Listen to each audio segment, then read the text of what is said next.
right. Give me a second here, ladies and gentlemen. Trying to make sure that we got all of our streams up and on board. Yes, I think we're good to go. So, welcome to the show, ladies and gentlemen. This is the Racing Lanes podcast. I am your host, Rico Muhammad.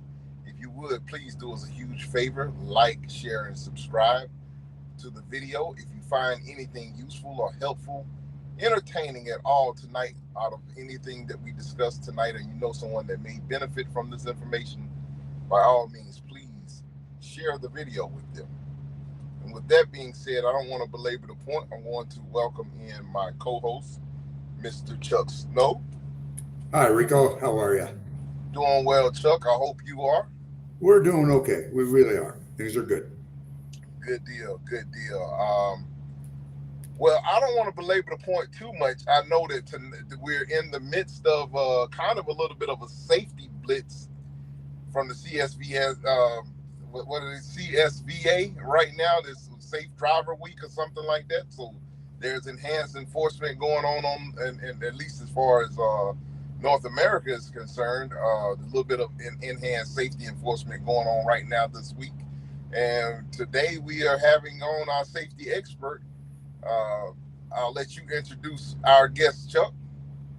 Yes, Andrew Stacy is with us. Andrew is a highly experienced consultant, a safety consultant for the insurance industry. He's been doing it for a number of years. I have worked with Andrew. I've had the pleasure of working with him many years ago. He left private enterprise and went to work for a couple of different insurance companies, and he is a consummate expert. He honed his craft from first working on trucks and then driving trucks. He's got millions of miles. He knows his stuff. He is not one of those experts that's never been in a truck. Andrew knows every inch of highway in this continent pretty much, and knows one end of a truck from another very well. With no further ado, welcome to the show, Andrew. Well, thank you for that, Chuck. I appreciate that. I'm just sitting there going, well, I used to know it from the side of the truck, and now I know it from airplanes. But the traveling hasn't stopped. But hey, Rico, how are you doing, sir? Doing well. Thanks again, Andrew, for taking time out to join us. No, not a problem.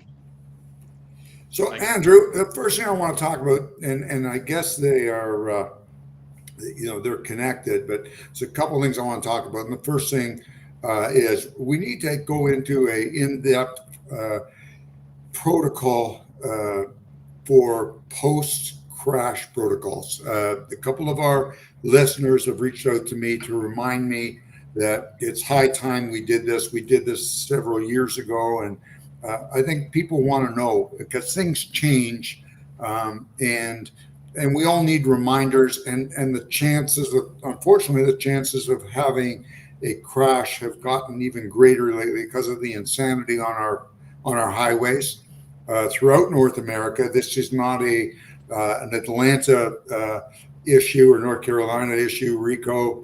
This is happening in New York and California and Toronto and Alberta and British Columbia and the Yukon and everywhere else. We have a bunch of idiots out there behind the wheel, mostly of cars, but there are some people driving larger vehicles that probably shouldn't be out there.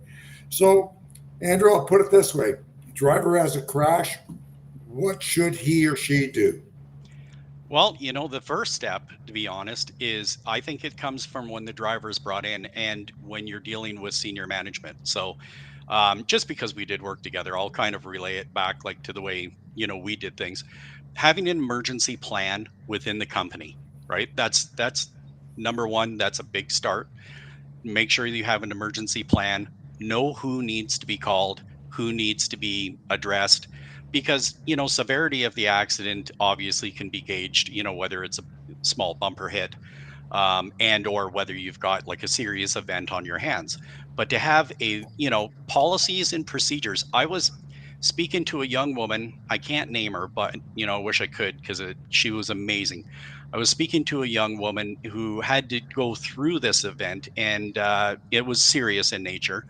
And the first thing she said to me was, make sure that your vehicle has a camera. And secondly, policies and procedures mean everything. She couldn't believe how much the procedure aspect of it really made a difference in the overall outcome of their investigation. So having that emergency plan, whether you've got a 5 truck fleet or a 500 truck fleet, Or a right? one truck fleet, you still need the emergency plan. You do. And the reason for that is because, and I can attest to this, when I started working here, um, I was up in Edmonton, Alberta, and I got stopped on the Anthony Henday in rush hour traffic, that stop and go. And, I guess maybe they thought because I was a Calgary Flames fan and I was up in Oilers country that they were going to just take me out.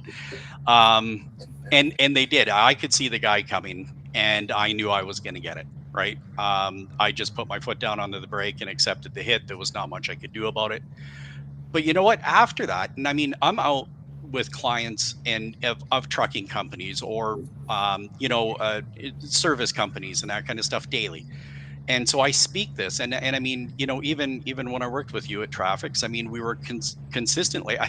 I think the first week you and I had to deal with one that was I think it was the about the second day we dealt with it. Right?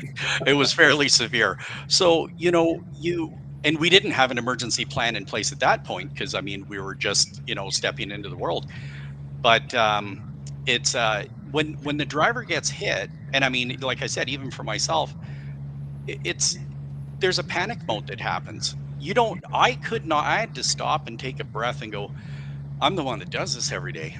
Step number one is what? Step number two, I didn't have anything to go on at that point, right? I needed somebody to phone that was going to turn around to me and say, you know what, Andrew, it's okay. Just let's start doing this. And you want to make sure that you've got your itemized checklist to make sure people are safe and they're okay. If 911 needs to be called, or if we have to, if somebody needs the ambulance or anything So else you like that. should go to the party, that the other party, immediately and see if they're okay. Make sure their vehicle's not on fire and things like that. Is that the first? Yeah, well, people's safety, right? Primary safety. Are they injured? Can you, you just want to make sure that you can get them the right services that they need as fast as possible, right? Now, just for conversation's sake, if everybody's like in my case, everybody was able to get out and walk around their car and stuff like that. You do need to have your set pattern of who you're going to call. Mine was severe. My car was an absolute disaster. Sitting there smoking on the side of the Anthony Henday. He hit me hard enough that I ended up, even though I had space, it pushed me into the other vehicle. So those things happen. But yeah, you need to have that pattern so that when you call, and most likely the driver is going to call dispatch, right? So that going back to the business side of it, making sure that people inside are trained on it, making sure that there's some remedial training. And I know, companies kind of look at it and go, it's the cost. Well, you can do that. You can do it through communication. You can do it through online training. I mean, you don't have to make an event about it, like to take the whole day. But everybody should be trained on that procedure, moving down, drivers included, because the minute the driver's in some type of a collision, they're going to have that panic attack, right? So you want to make sure that the next person in line is there to, help them through. So once they get that done, like the 911 call, or if they need to have the ambulance brought in or anything else like that, they can turn around from that point. And sorry, I just seen stuff pop up on the thing there. So squirrel caught my attention. From there, you want to protect the scene, right? That's the biggest thing, is protecting the scene and making sure that you are protecting people and vehicles that aren't involved, so that you're not having an extra crash that's coming in. So you do want to protect the scene to the best you can. Okay. Now, cameras. That's the next question. Now, I know years ago we could not use cell phones. We always carried those disposable cameras in the trucks. What is the protocol now? Oh, cell phones are all we got, right? So it's digital, and I understand it could be altered, but I mean, they've got forensics people that can figure that out. So you know what? Take as many pictures as you can, but you want to make sure that you also take that 360 degree. You want to see the point of impact, but we also want to see the layout of the area that you're in so that we can put that together, right? As we're investigating it, we want to make sure that we can see it. Is there lights? Like, is this an intersection? Are there lights involved? Because timing of lights can make a big, uh, uh, they can make the decision factor in it. There's a lot of things that can happen. The yaw of a curve, the type of roadway you're on, the surface that you're on. So you want to make, I mean, we can figure out a lot just by having skid marks. So you want to make sure that you do get that 360 degrees. So, back in my world, before this one, when I was in the trucking industry, it was often I would get these photographs sent to me, and all I would get is, just basically a picture of the truck touching the car, right? And that was it. That's all I got. And it didn't give me enough to go on to really survey. I mean, today we do have we can use Google Earth, we can do that, but they're not always as up to date as what you're at, right? So, there could be new buildings, there could be, signage that's covered from a tree or anything else like that. So you want to make sure the camera and taking pictures is like the most important part. So you want to make sure that you take that 360-degree turn and make sure that you get all of it. Would it be better to maybe use the video mode instead of the camera? You know what? I'm not a technical guy, so if you sent me a video, I mean, I'm hopefully, knock on wood, I'm going to get a video from the camera, right? If the person or the company is running a forward-facing camera, I would love to see that. But in the other sense, I kind of want I mean, me personally, other people could work with this differently because they have, better IT skills than I do. So I don't want to say don't do that. I would probably make that a discussion within the company, but I wouldn't be able to dissect the video, to look at things. But having the video on the front of the truck would be the first and ultimate witness. Got you. With the advent of, like I say, everybody basically walking around with a studio and everything, when it comes down to these cameras that we walk around with, with the video function on there, I figured that maybe there might be a good alternative to also having not only the still shots, but also having a video of the entire scene. I was funny that this topic came up because I was at the PMTC conference just a couple of weeks ago in Niagara Falls. So Right. PMTC is the Private Motor Truck Yep. Council of Canada, and I'm a member of that. And one of the seminars was this. And when we were going through the seminar, I mean, for me, it was kind of like, okay, it was good refresher training, right? It was a reiteration of everything that I already knew and everything else like that. But he brought up a topic where he was talking about people uttering sentences, right? Utterance, as he put it, in the, you want to make sure that when you're standing outside, or, if you've got another person with you, anything that is said, you want to make sure you kind of write that stuff down, right?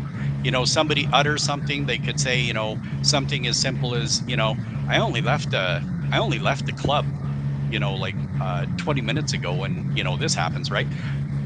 People say things under Stress. like the stress of the thing. And that was one thing that I found with my drivers when I was in safety, is I would consistently get calls where they would say, "Hey Andrew, I just want to let you know I've had a collision. I hit this girl," right? And it's like, well, no, you didn't hit anybody. Don't say that. Just, you've been in a collision. Okay, let's find out and get the coordinates of the collision right away, because we want to know exactly where you are. And then for me, and I've seen this in my world now, I see different ways of people doing this, because you want to keep notes on everything that you do, right? Like every person you talk to, everything that's said, you want to keep notes on that, right? And I've had people show me files for collisions where when they start the file, they just pick out an empty file, and it's on the front of the file. They just date, collision scene, who they talk to, what time, and everything else like that. Just, short form. And, I've seen it go like that. I've seen people with, all technology put into it, and they're putting it in through apps.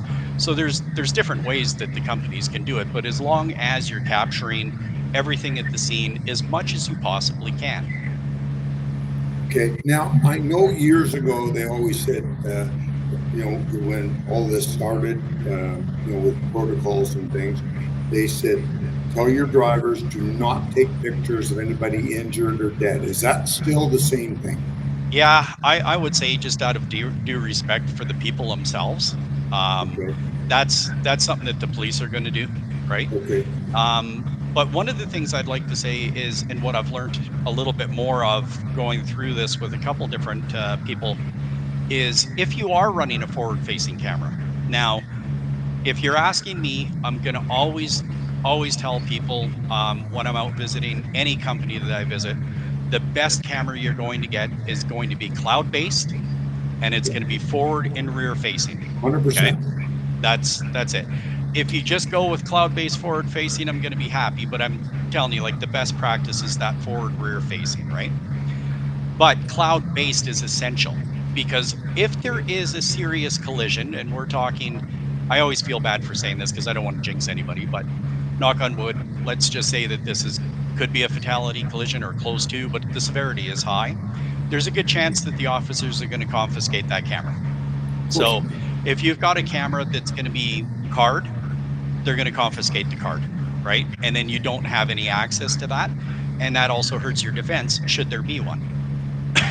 And I've seen a few as of late that are like very severe, where the camera has absolutely saved the company from the bottom up.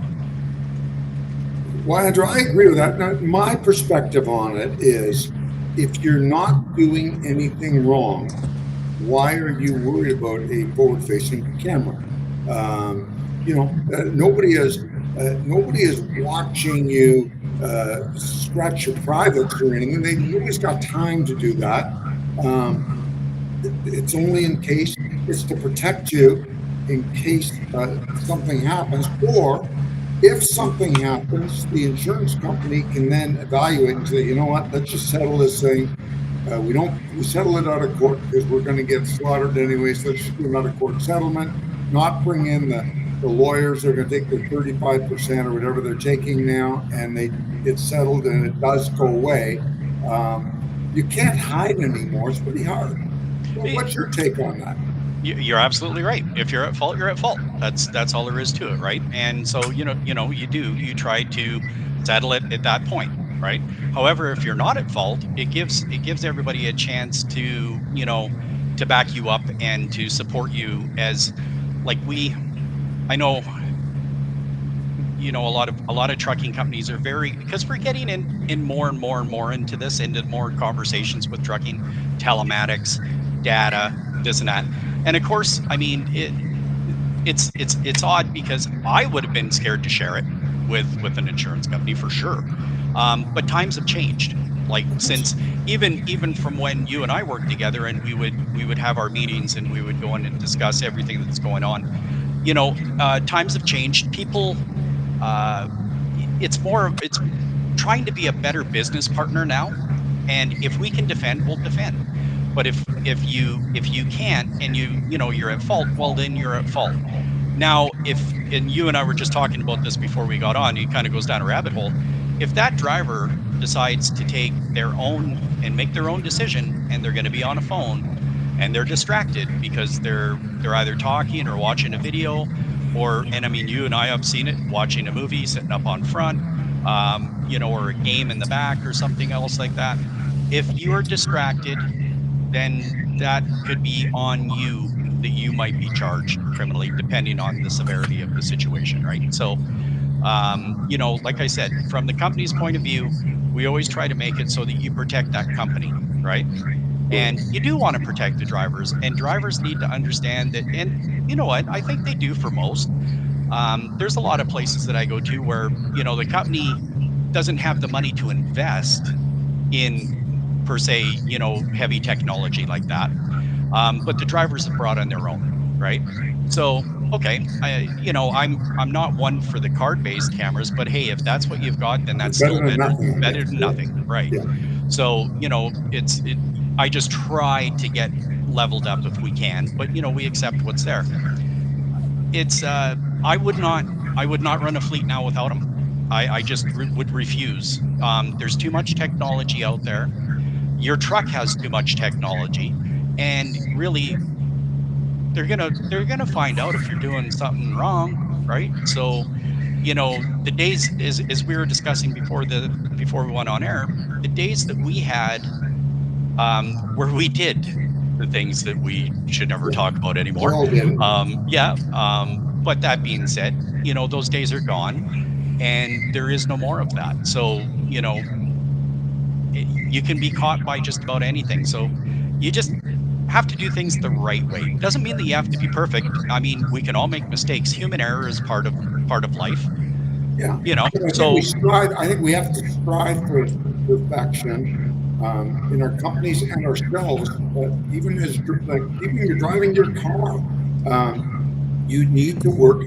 Everybody needs their goal needs to be the perfect driver. You know, to signal and not to tailgate and all the rest of the stuff that you have to do to be a perfect driver. And nobody is perfect. I get that, but you do want to eliminate as much risk as you possibly can. just put your phone down. There's the biggest message I can give out, right? In all honesty, it's it is such an addiction that, and in today's world, as we're getting into the Gen Z generation that are coming in, it's an extension of their actual personality. Like, this is the first generation of drivers that you're going to start getting now, where these drivers have grown up with technology, right? So now technology is their friend, and it's their friend and enemy at the same time, but it is very much an extension of where they are. So, when you're in a meeting with them, they may feel very uncomfortable if they don't have their phone with them. Or, I've seen a couple speakers now, in different seminars that are Gen Z, and they feel very uncomfortable on stage, because public speaking's hard anyways, but they feel very uncomfortable unless they have their phone with them. Just to have, it's an extension of who and what they are. I just watched a documentary last night on air travel, on how this is going to really have, like, be based on your cell phone and the smartphones, and a lot of the different stuff that they're going to be doing, and the way that you can communicate where you are to the airlines.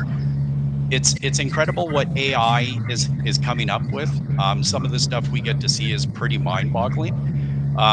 Some part of it, makes me excited, and then there's the other part that I'm still, Gen X, and I haven't quite jumped on the train for everything yet. But I mean, open minds. But, if you're a company and you've been involved in a serious collision, your telematics is, you need to capture that. You need to capture that right away. Make sure that you've got the telematics going back to the start of that trip, or back to the start of their, to their reset, or wherever they started, and make sure that everything is legal along that way. Right. But you have to have the telematics as part of your investigation process now. I'm Yeah, not sure. I'm not sure of any other states that's doing this. When you're talking about the cell phone, but I know here in North Carolina, they have a system set up, kind of like when you're going by. I'm sure you've seen them when you go through the construction zones. And a lot of times, like a little orange type contraption sitting there at the beginning, and it may be showing your speed or whatever. But they have a contraption here in North Carolina where theirs is very similar, but it has a pole on it and it has a camera Oh up at the yeah, top. And to so catch you. it takes the picture inside of the cab as you're going by. And if it sees you holding the cell phone, it's specifically designed for big trucks. And if it sees you holding the cell phone, they can dispatch an officer to come and pull you over to give you that ticket. And it's something that's really prevalent. They're doing it a lot because it made the news here in North Carolina where they were talking about it. They were, some guy was on one of the truckers on there says he feels like he was being entrapped or whatever. Well, we get a lot of, it's very different up here, because of course our laws are very different, right? Our privacy laws are pretty strict, and our human rights fall into a lot of this too. And that's where a lot of people feel that by putting in the camera, if you're looking back, which a lot of these cameras aren't per se, as we're looking at each other now, they're not capturing your face on a, you know as it stands, they use AI in a lot of these now, where maybe it's catching rapid eye movement. Your head turns over this way. You're not looking. If you've ever driven a car that has adaptive cruise control or the Yeah, lane assist, and you take your hand off the wheel, and all of a sudden it beeps at you to put your hand back on, Right. it's kind of like that. Sorry, where it'll give you an alert right. that you're looking at it going, oh, geez, my eyes weren't on the road. Okay, well, if I'm slowing my blinking down, or I pick up my phone, right? Like all these things can help you as a driver, but they feel, yeah, I get a lot of the privacy conversations, and that's a hard one because I mean I'm not a lawyer, right? So I'm not a privacy expert by any means. I've been dealing a lot with our what we call Pepita and Pippa up here in Canada, but it's complex. Yeah, it is, but I can't see a world in trucking within 48 to 60 months where uh, complete cameras are not going to be demanded by the insurance company. Because I have to tell you, as somebody that may at some point invest in put money into a insurance stock, there's no way I would ever put money into an insurance stock that was insuring big trucks unless they insisted on that, because that would be a really dumb investment. Well, again, this conversation comes up quite often too, and so I'm just going to speak for myself. It's my own Okay. personal opinion. None of my, this has nothing to do with my company. I don't speak for them on this behalf. I'm just industry wide, and what I get to hear in my realm and Right. others in my profession, down in the Toronto area where it's more congregated, with people, they may have heard something different. I have never heard yet any of the large carriers here, like the large insurance providers in Canada. I haven't heard that that's going to be something coming down the pipe. But when you look at industry itself, period, right? Like just taking insurance out of it, because the industry itself is looking after safety in a lot of ways. And the manufacturers and everything else like that, they're the ones that are bringing in these items, right? So you've got your, emergency braking systems, that I do believe is something that's being looked at heavily in the United States for rear end collisions. I don't believe it's as looked at as heavy up here, but I mean I've gone to companies that have ordered it on their vehicles, and I've had discussions with them, and we're learning with all the new technology that's coming out. There's a lot of it, right? So trying to stay up on it. I can't say that anybody's going to mandate it, but I think you're going to see it just strictly come out of manufacturing. And again, that's my own personal opinion because that's kind of what I see. I could be off on that, but with more of the AI that's coming out of the trucks and their collision sensories, and they're trying to get as much data in these vehicles as they are to understand what the vehicles are doing for CO2 and everything else like that. Yeah. So there's so much that the manufacturers are doing. I think that's where you're going to see it come in. Okay. It's possible, but I can't imagine a world that where we have this technology available. And really, when you look at what an insurance company does, they're gambling, they're betting that you're not going to crash. It's risk, That's really right? what they're Yeah. doing. And I don't know, I'm not much of a gambler, but I guess I was because I sent guys out with trucks every day for decades. But I would want to hedge that bet with anything that was available to us to make it a safer bet. Well, And to, yeah, and from the collisions that I've seen and the collisions that I've dealt with as a safety person and coming, when you're putting it together an emergency process, you have to plan, you have to risk mitigate for the worst, right? You really do, because you right. never know. Like, hopefully, you get this all put together. Did I lose you, Chuck? No, this is really good. The Oh, sound is okay. much better now. Yeah. So you get this. You can put your emergency together, and I mean, really, I hope I just wasted your time by doing it. Right? That would be the best result out of it all. Yes, of course. But if you have to use it, whether it's for a litigation purpose or whether, God forbid somebody's really been injured or death has been involved. But these collisions come out of nowhere a lot of times. You can call them a shock loss. Where somebody has made a decision on the road, whether it be because they're distracted or they just made a human error, right? And gone through a red light and or they're chatting with their significant other, maybe they're having a bad day, I mean, everybody goes through it. And when you're doing that, it doesn't always, I'm just going to say it doesn't have to be the trucker's fault to have No, one of these collisions. And I don't know what the data is, but the ones I've looked at so far lately haven't been the trucker's fault. apparently the data that I've read is 75% of the time it is not the trucker's fault. It's incredible, the stuff that you see, but again, once lawyers get involved, it gets up there, but you want to make sure that you have all everything itemized, right? So if you do have a fatality collision, your vehicle is going to be impounded, and they're going to take the brake measurements. They're going to run through the whole system of the vehicle. They're going to go through your maintenance. They're going to run through the telematics of the system, the ECM of it, and everything else like that. So they're going to have all that information, right? So, but it's very important for the company to do. And I didn't I didn't buy into this myself very much when I was a safety person in the very beginning. I didn't understand how important it was to investigate the actual crash. That term, root cause analysis, never really crossed my mind or came out of my mouth. We just kind of looked at it and went, Bob hit a car. Bob went through but we didn't actually look to see, what caused that crash to happen, because there could be more than one root cause to a collision. Usually there Sure. is. And then as you go through it, that's where you can turn around and have a much more educated guess at, this has happened. What can we do to mitigate? You can never make it perfect. I mean, the trucks are on the road. Now we're dealing with, millions of humans that are out there. The vehicles aren't on autopilot, right? So they're going by the reaction of the people, and some people's reactions are better than others. Some people pay attention better than others. Some people are medicated, some people aren't. So when you put the human factor into it, you have to mitigate the best you possibly can, but most likely you're going to have something. You're going to have an event of some kind. Hopefully you go through your career.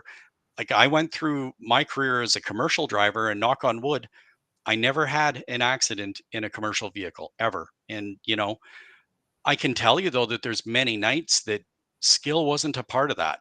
It was luck, right? Oh yeah, I luck did a lot does. of dumb stuff. I really did. I did a lot of dumb stuff. We all do. Um, We're it, young and invincible, Andrew. oh, I mean, the the I could straighten a curve on a mountain like you wouldn't believe, but you just look at it now, and I mean, it comes with maturity as well, but experience does play a part with it and everything else. But the more experienced you are, um, the I can't remember exactly how he worded that, and it came from a gentleman that was doing a report down in the United States, where they found that between new drivers and veteran drivers, the new drivers may have a higher frequency of the bumps and bruises, we'll call them, right? But it costs you money, right? Like, it's costing you Right. money. The veterans have the severe ones, right? Or they're more prone to having the severe ones, right? And I could see that, Well, just yeah, from my own.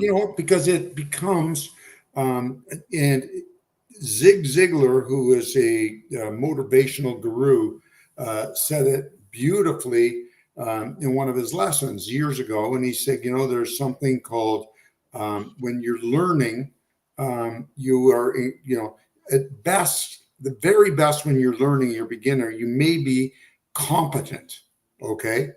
But when you reach a point where you're just about on automatic pilot, Yeah. okay, and that's when it becomes dangerous, because you are just you're so competent and confident, okay, that you may take those chances, and you're on autopilot basically. Where the younger, less experienced driver he'll have that fear factor, okay, and maybe he won't drive as fast. Yeah, a lot of times you'll see those guys driving in a snowstorm. You can't see 3 feet in front of you, and you see these lights, and you see a cattle pot drive, at 70 miles an hour in a snowstorm. You can't even see, and you're there white knuckling, and this guy, boom, right through the storm because he's done it all his life. And it's called unconscious competence. And you know what? It can trick you too. Well, I'll call mine arrogance because I was very arrogant when I was out there because I was that guy, for a lot of times.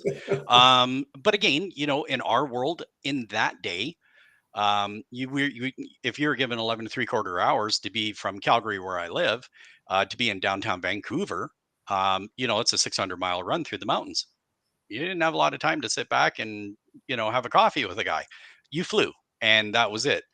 Today, it's not the same, right? Right. The trucks are different, and Well, they're governed in a lot of cases. Now, maybe not out there as much, but here they are, and a lot of companies are governing their trucks. yeah. Um, are they are insurance companies pushing more, like in the West where they're not governed, to have trucks governed? Well, it's a best practice, sure. Especially if you've got, always, have a good look at your what we call a carrier profile for you, Rico. It's the same as the FMCSA SMS. So, Right. the carrier profiles up here, CVR in Ontario. If you're starting to see trends, and this is again going into collision analysis, if you're tracking these particular behaviors of drivers, right? And that's really kind of where it boils down to is now you're trying to look at the behavior of the driver. Right. But if you're looking at the behaviors of the driver and you start to see a trend with speed, then you want, speed's the biggest killer. That's, you want to tackle that, right? So, um, as we move more into the world of telematics, and as you well know now, I mean, since 2017, the United States made ELDs mandatory, right? Yeah. So, I mean, they started the routine. Transport Canada brought it in here just a little while ago, so we're a little behind on that. We're way But behind.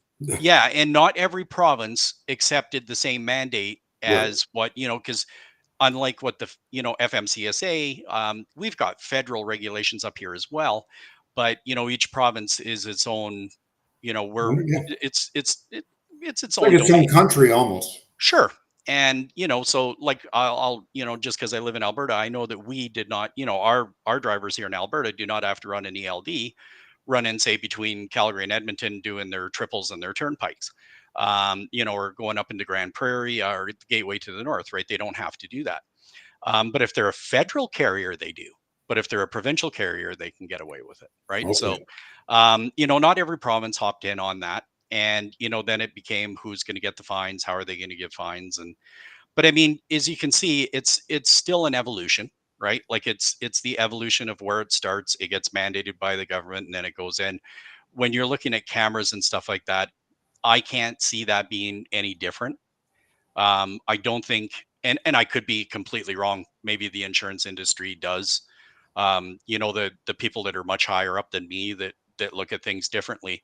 They, I mean, they could, but I have not heard that kind of talk in this world. But because I do get asked that quite often, so it's not an answer that I generally have. But I mean, I just see it more coming from manufacturing. Andrew, I do need to ask you another question. God forbid one of our listeners or anybody has a Mm, crash. What is the proper procedure or protocol as far as talking to people? First of all, I do understand never admit guilt, yep. correct? Yep. Okay, Yep. that's number one. Because you don't know the crash hasn't been investigated. Okay, so never say, listen, I'm sorry I hit you from behind. Yep. Shut your mouth. Is there anybody, as far as talking, okay, now we said a little bit at the beginning about people talking, okay, being upset. And you know what? A lot of us, and I think most human beings, when we're upset, we're under stress, we're under duress, all of a sudden something's happened, blah, blah, blah. We get motor mouth. Yep. Best way to describe it. Oh yeah, you panic. Right. Who do we definitely not say anything to? and who do we say something to, just so our listeners know it? Well, going back again to your emergency plan. So you would know the people that are in line. So if it's dispatch number one, could be safety number two. You know the people that you're But talking most of to. our, the majority of our listeners are people that have 1 to 5 Single truck. trucks. So, you have somebody has 1 or 2 trucks. What should we want to really aim at them? Because I think once you hit 5 to 10, you've got the safety binder. You start having to have it Yeah. all. Well, I think even at one truck, though, seriously, at one truck, make that safety binder for your truck, Oh, I right? agree. Because yeah, you're going to panic. You're human. It's going to happen, right? So, and hopefully you never pull that book out. You just update it annually. Other than that, it collects dust. That would be the greatest thing ever. Um, but really, you do have to speak to the emergency officials, right? So that'd be enforcement, or people like that. But beyond that, but remember, you say things to them too. They can use that. I every state and every province seems to have their obviously their own laws. So I don't want to speak as if I'm a lawyer saying, "Hey, you No, got to I do get this that. You're safe 100%." there. But that being said, the company yourself, you definitely want to get a statement from the driver at the scene. You want to know their thoughts from that scene moment. You don't want them to go and replay it and let Bugs Bunny run around their head and try to figure something else out that happens, right? Because again, I could describe my collision to you and it's probably nothing like what it really was, you know, because my mind has now done something different to So it. should a driver, if But he or she is involved in a crash, journal as fast as they can to write everything down? It was 7:40. I just finished having a shower, buying fuel. Was pulling on to Highway 1, and the car went, and the sun was settling in the west, and a car seemed to go through the stop sign, and next thing I knew, it was there. Is that what yeah, they should be yeah. doing? Even draw a sketch. It's very good to draw a sketch. Like, I mean, I can't draw stickman, but I can draw a little box that's going to represent a car. Which way is north. Draw the sketch as much as you possibly can. Get everything that's in your head out. But that's for your company, right? I mean, now if the police, there's some areas where I do know that they mandate that you have to give a statement at the thing where you got to sit in the back of the car and you got to write it if you're Yeah, capable of doing so. So if that's the case, law enforcement will let you know what the deal is at that point. But for the company, yeah, you want to make sure that you do get that information out of them as fast as you can. But the big thing for the driver is, and I say this because again, going back, working with you, and just after that, a lot of the drivers that I had, English was their second language, yes, right? So I would get calls where again they're upset, they're panicking, and they're translating in their head what they're trying to say to me, and again they're coming up with they hit the person, they did this, they did that. So you don't utter those things, right? You just, I didn't hit anybody, because you seriously don't know until maybe it is your fault. That's fine. But, again, until it's investigated, we don't know why. We don't know what that root cause was that brought this to this conclusion. And it may not have been completely your fault. It could be a 50-50 deal. Maybe the person right. cut in too short. But, if you rear end somebody, it's an automatic your fault. Well, but what if that person's one of those, crash for cash people that pull in front of you and Right, hit their and they cut brakes? right in. They cut right in front of you. You're driving 40 miles an hour, 50 miles an hour, and they just cut you. And then all of a sudden, traffic stopped. They didn't even give you enough time to slow down, because Right. you allowed that space between you and the vehicle in front of you, because traffic was heavy. And they're especially bad for doing that in the northeastern states. Pennsylvania, Philly. Those areas, New York. They're horrible for it. I would just personally now just say, listen, zip it and listen, right? Enforcement needs to talk to you. You can talk to enforcement. But you don't know if you're standing on the corner. And actually, this happened to my wife Amanda, that Chuck. She was coming out of Calgary 2 winters ago, and we had just bought a brand new Jeep, and she was on an on ramp to come down onto Deerfoot Trail to bring her Right. out Yeah. on the highway, and she got rear-ended. at that sign. Well, a guy pulled over to stop, and he just, hey, it's minus 25 outside. Are you girls okay? And yeah, that's fine. And anything I can do for you? And he just kept talking, and then he gave her a card, and he was an injury lawyer, right? So Right. you don't know who you're going to say things to, because you're in a, like, you don't know the people that are standing on the street corner, right? So you don't talk to media, you don't talk Well, to that's a the, no-no. Yeah. yeah. And I mean, and if you're a really large company, and you got to worry about reputational damage too. Media communications and all that kind of stuff needs to be a part of that. Where does it come from? Who speaks to the media? Because the drivers need to know, right? The drivers need to know that that's not their responsibility. Their responsibility is to capture the scene, protect the people at the scene the best that they possibly can, and you know to get their thoughts out on that paper. And again, we're talking about a serious collision, like the way we're communicating, or the way Yeah. we're discussing this is serious. I would take it all serious now. Well, you you don't know know. Uh, um you have no yeah. idea how serious it is because people, you know what, you sometimes a driver will assume it's not serious. I remember once a driver came in years ago and he'd hit the front tire of a woman's car in Louisville. And and I said, well, did you take pictures? He goes, there's nothing to take pictures of. Well, it was a $400,000 claim. There was nothing to take pictures of, Yeah. you know. Yeah, Um, they shouldn't make that judgment on the road. They just well, it's take the not their pictures and job. follow the procedure. That's right. Policies and procedures. But again, it's one of those things too, though, that with companies, don't, you know, if it, and again, even if you're a smaller company, like you guys have these conversations like we're having now, have the conversation, right? That puts things into people's heads. 100%. Remedial, right?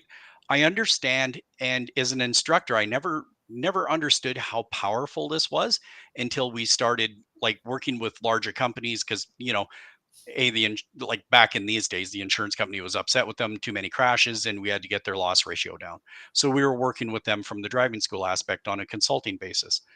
And when we would actually, and it sounds stupid, but you're taking stuff that they already know, and you're putting it back in their head, right? You pull up a blank slide every once in a while, and your mind goes blank, right? Right. It happens to us all. It's a human thing, right? Oh, yeah. I seem to think maybe as well as Chuck, I'm married, so I seem to have more blanks than what my wife does. um so or at least I'm told. But that being said, you're keeping them mentally active in their heads, right? And so when it comes into the change of seasons, you know um if you're an experienced driver, you know that the weather can change, a little fog can hit the road, frost can take that cohesive friction that's between the face of the tire and the road, Oh, yeah. and it changes its parameters. Well, okay, but if you don't bring that back into their heads, 1 out of 10 drivers, how many of them didn't really remember that, or they didn't think about that? Now it's brought in. It's remedial. I understand that, but it pulls it back. It puts that picture back in that slide. And as your movie reel and your head is going on and you're coming into things, that's when it pops back in, right? So you create that. A lot of collisions happen because of that. Where people pull up a blank slide, they didn't see things. They didn't see a red light, even though it was right in front of their face. They didn't see it. That's a human thing, right? So all these things, that's why it's really important to find out. Like it's truly important to really figure out what it is that caused the accident. And then you, from the company side, even if you're not at fault, was it preventable? Right. So was it actually preventable? Um And if it's not, then you deal with it. If it is, put the corrective actions in place, right? When you're me, that's kind of what I look for. Again, I don't look for perfection. I know people are going to have collisions, claims are going to happen, and I'm not there to chastise people for that, but I'm there to look to see did you learn from it? And that girl I was telling you about, when I talked to her about the large collision, the first question I asked when I sat in the room, I said, let's get the elephant in the room out of the way.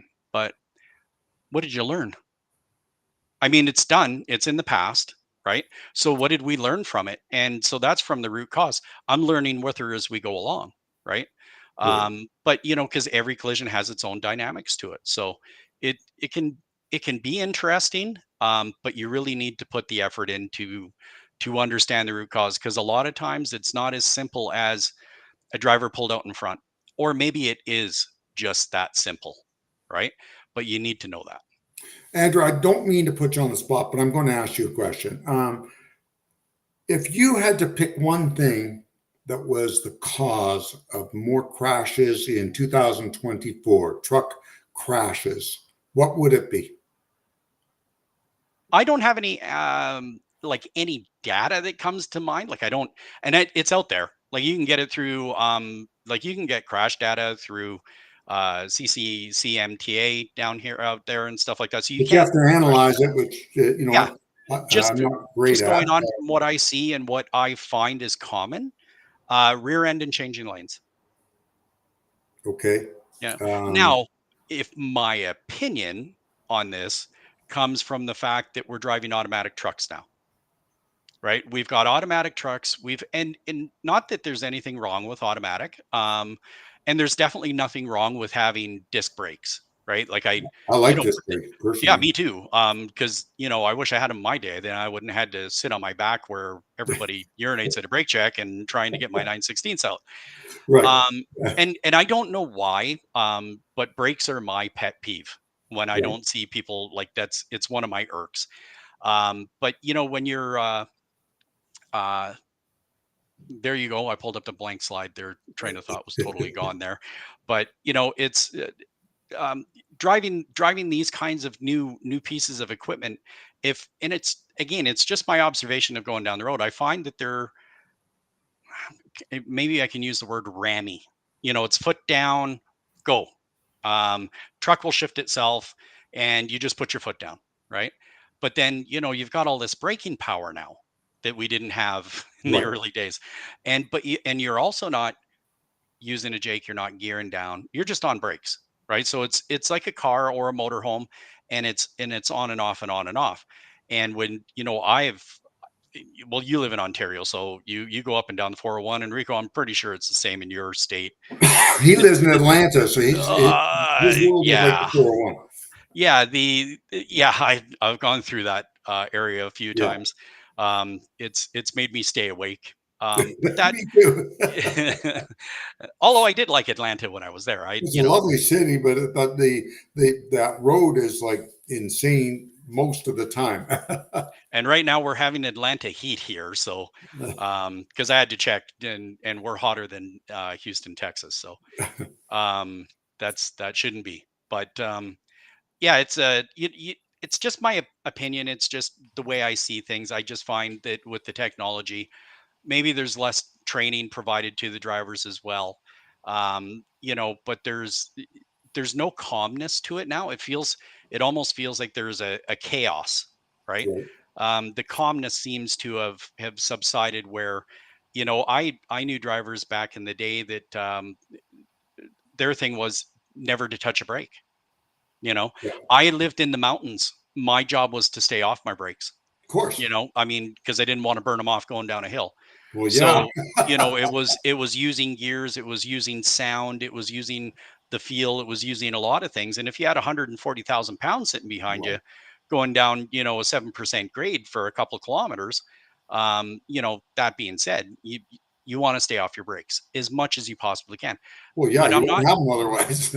yeah, I'm not seeing that anymore. And I find, every winter now I'm starting to hear trucks spinning out more. Certain hills that are around here that are heading out to the mountains towards Lake Louise, a good snowfall, and you'll hear Scott Lake Hill that there's trucks spun out. They've closed the road to pull them up. We didn't have that problem before, so why is that happening now? Well, because I think you know what, I think, in my opinion, a lot of it has to do with um, who is driving the trucks. We don't have nearly the training because there's such a demand for so many more truck drivers because our population has grown Mm, exponentially throughout North America. We need more trucks, or we need more drivers to do this work. We don't have time. We don't have country boys. Um, that drive manual anymore from from the rural areas, and we do import them from other parts of the world. But Mhm. unfortunately, the way the world is, these country boys that come from wherever, they don't get a chance to drive manual either, because you know what, the cars there are pretty much automatic now too. Um, that's where a lot of this stems from.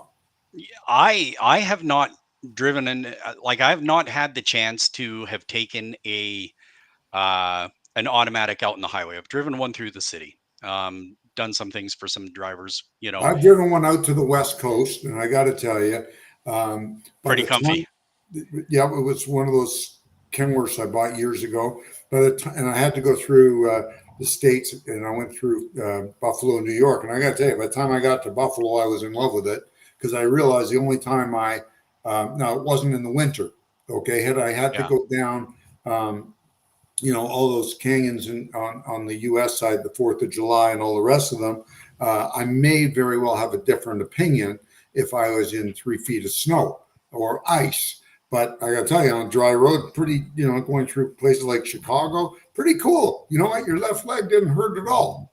Um, you know, Well, I used to do a lot of Manhattan, New York, so I'd start at the top of Broadway and I'd go all the way down. A couple times I had to go right down to the very bottom, and I can tell you, there's a lot of lights.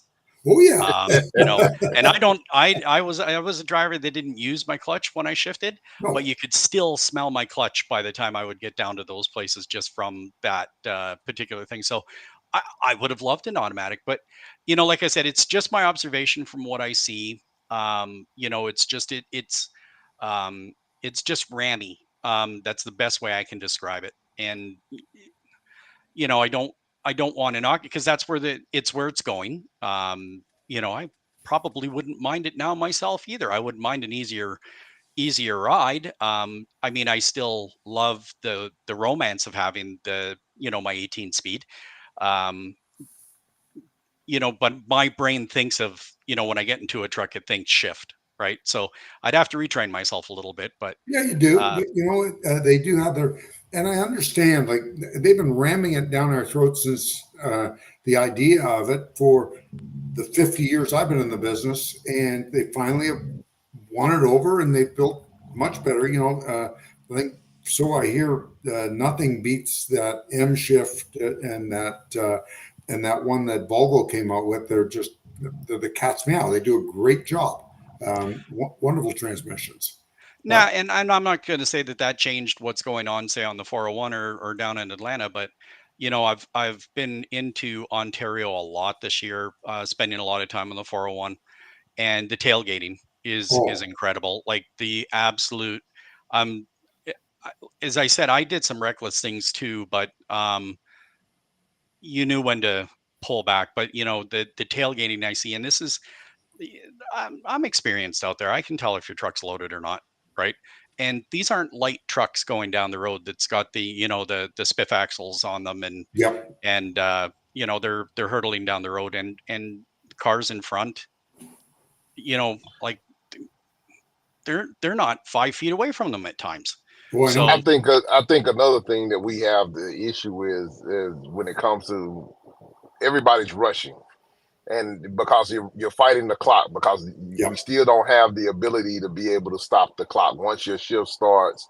You're always constantly fighting the battle of trying to get it done within the allotted time frame, and we don't have we still haven't they haven't come up with a solution to give us the ability to be able to stop the 14-hour or the 11-hour drive time clock, which I is agree. which is a huge issue that hopefully maybe we'll get some relief from sooner than later. But I'm not going to hold my breath on that one either. I'm glad. I always But called that the hourglass. When it came out, it was like, you know what, you turn the hourglass on. We've got a little difference up here, but you can, once you turn the hourglass, you're on, right? Yeah. And right, it is what it is. right. So yes, So you're right. That has a I, lot to do with it too, I'm sure. I'm looking at the time, Andrew. I tell you, we always just kind of blow by these things. It just flies by every time we get certain people on, and you're one of those guests for us, Andrew. But if you would like to, before we get out of here, Is there any information you would like to leave us with, or how can people get in contact with you? Any of that stuff, or where they can find you on, if you're on social media at all? I am on LinkedIn. So you can find me on LinkedIn, just Andrew Stacy. I'm more than happy to talk with anybody. If it's contact, you can just go through Chuck. Chuck and I, we throw pictures back and forth regularly of things that we find funny. So we've got a good relationship there. So that's okay. But yeah, you know what? The big thing I can say is, for people now, understand your data. Use it to your advantage. Everybody comes out with the negative. Think of it in a positive way. That data that is there, it can be used in a harmful way. However, if you understand it, it helps the business, it helps you, and it can help your driver, right? So make it a positive thing and really work with it to understand what that data is saying to you. Great point. Good deal. Great Good point. deal. Chuck? Well, if anybody out there wants to get hold of me, please reach me via email. Put your phone number on it. chucksnow280@outlook.com. I always get back to everybody right away. If I can help you with anything, don't hesitate. And with that, Rico, I'll let you back her in the hole for another week. Well, ladies and gentlemen, we appreciate you guys for taking time out to join us. You could have been anywhere else in the world, but you took a little time to hang out with us, whether you're listening to us live or you're catching the rebroadcast. We're always eternally grateful for you doing so. Once again, for my co-host, Chuck Snow, we want to thank Andrew for taking the time out to come on and join us. We want you guys, ladies and gentlemen, to stay safe out there, stay healthy, keep it in between the mustard and the mayonnaise, and God willing, we'll talk at you same time, same place next week. God bless you and good night. Catch you on the flip flop. God bless.